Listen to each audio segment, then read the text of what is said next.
بسم اللہ الرحمن الرحیم۔ السلام علیکم ورحمۃ اللہ وبرکاتہ۔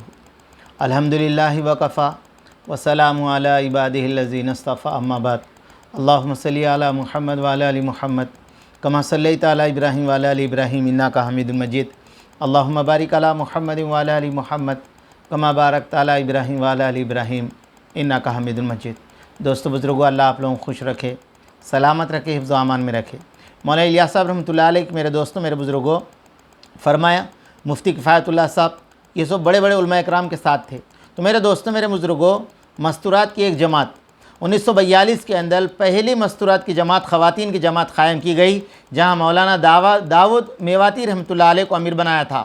پہلے مولانا یوسف صاحب رحمۃ اللہ علیہ، مولانا انعام الحسن صاحب سمیت کئی علماء اکرام یہ جماعت کے متفق نہیں تھے، خواتین کی جماعت کے متفق نہیں تھے۔ تاہم اس طرح کوئی جماعت وضاحت اور مکمل ترتیب طریقے بنانے کے بعد انہوں نے اس مکمل تائید کی گئی۔ دیکھو میرے دوستوں، پہلے ہر کوئی کام میرے دوستوں آدمی جو ہے نا غلط سمجھتا ہے، نہیں معلوم ہوتا، مگر بعد میں میرے دوستوں جب اس کا کام کے فائدے معلوم ہوتے تو آدمی یہ کہتا کہ اس کی تائید کرتا۔ تو میرے دوستوں بعد میں تائید کی گئی۔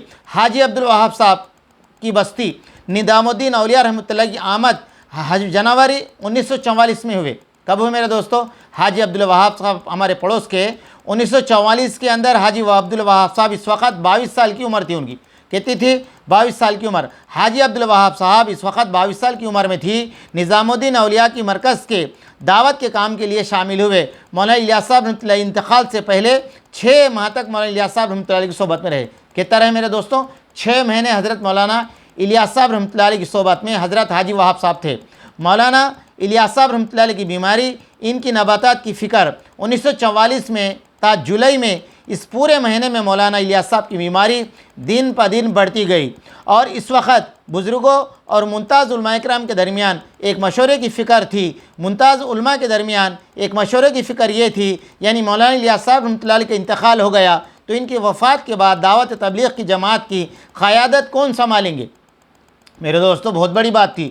تو ان راتوں میں تقریباً تمام نامور علماء جیسے حضرت مولانا شیخ الحدیث زکریہ صاحب رحمۃ اللہ علیہ، ابو الحسن ندوی، مولانا شاہ عبد القادر رائے پوری رحمۃ اللہ علیہ، مولانا ظفر احمد تھانوی رحمۃ اللہ علیہ، حافظ فخر الدین صوفی مقبول احمد صاحب گنگوئی اور ان کی صحبت کرنے والے دوسرے علماء اکرام بھی مولانا الیاس صاحب کی تبلیغ کی ذاتی طور پر ربط میں تھے۔ نظام الدین اولیاء کی نظام الدین مرکز میں جمع ہوئے اور رات ہی یہ اکثر ہو گئی۔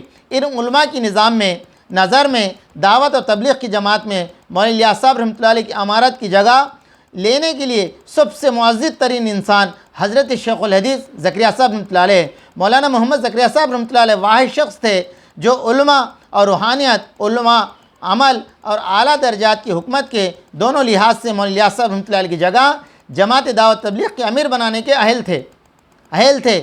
اس کے بعد معزز علماء اکرام میں شیخ الحدیث زکریہ صاحب رحمۃ اللہ علیہ 46 سال پاس ان کے اپنے خیالات کا اظہار کیا۔ مولانا نے نرمی سے کہا، جواب دیا، ان کو اس کے بارے میں فکر کرنے کی کوئی ضرورت نہیں، کیونکہ اللہ تعالیٰ ان کا انتظام کر دے گا۔ دیکھو میرے دوستو، امیر بنانے جانے کے قابل تھے، کیا بول رہے؟ اللہ اس کا انتظام کر دیں گا۔ مولانا یوسف صاحب رحمۃ اللہ علیہ کھاندلوی کے بطور جانشین، اور میرے دوستو 11 جولائی 1944 کو مولانا الیاس صاحب رحمۃ اللہ کے انتقال سے 2 دن پہلے مولانا الیاس صاحب رحمۃ اللہ علیہ نے مولانا زکریہ شیخ عبد القادر رائے پوری رحمۃ اللہ علیہ کو مشورات کے لیے بلایا۔ جمع ہونے کے بعد مشورے میں یہ علماء اکرام اور مذہبی شخص کے سامنے کیا گیا، فوراً ایسے لوگوں کا انتخاب کیا کرے جو میرے موت کے بعد میری جگہ لے لے۔ میں جانتا ہوں وہ میرے سامنے بیعت کریں گے، میرے پسند کیے چکے لوگ ہوں گے۔ مولانا حافظ مقبول، مولانا داود میواتی، مولانا احتشام الحسن، مولانا یوسف کھاندلوی، مولانا انعام الحسن، مولانا سعید داود پالنپوری بھوپالی، ذاتی طور پر مولانا حافظ مقبول تجویز کرتے ہوئے، کیونکہ وہ طویل عرصے سے ذکر اور اس کی کوشش دنوں میں شامل تھے۔ دوسری طرف مولانا شاہ عبد القادر رائے پوری، مولانا یوسف صاحب رحمۃ اللہ علیہ دعوت تبلیغ کا اکیلے امیر بنانے کی تجویز دی۔ جب یہ دونوں آپشن سامنے آئے تو مولانا الیاس صاحب رحمۃ اللہ علیہ کہا، میواتی کے ساتھ یوسف سے بہتر کون سلوک کر سکتا ہے؟ ان خیالات کے بعد مولانا عبد القادر رائے پوری نے بالآخر مولانا یوسف صاحب رحمۃ اللہ علیہ کو دعوت تبلیغ کا امیر بنایا، فیصلہ کیا۔ اس وقت مولانا صاحب رحمۃ اللہ علیہ کی عمر 27 سال کی تھی۔ تو میرے دوستو آئندہ بہت ساری باتیں بتاؤں گا۔ اللہ مجھے عمل کی توفیق دے، اللہ آپ کو بھی دے۔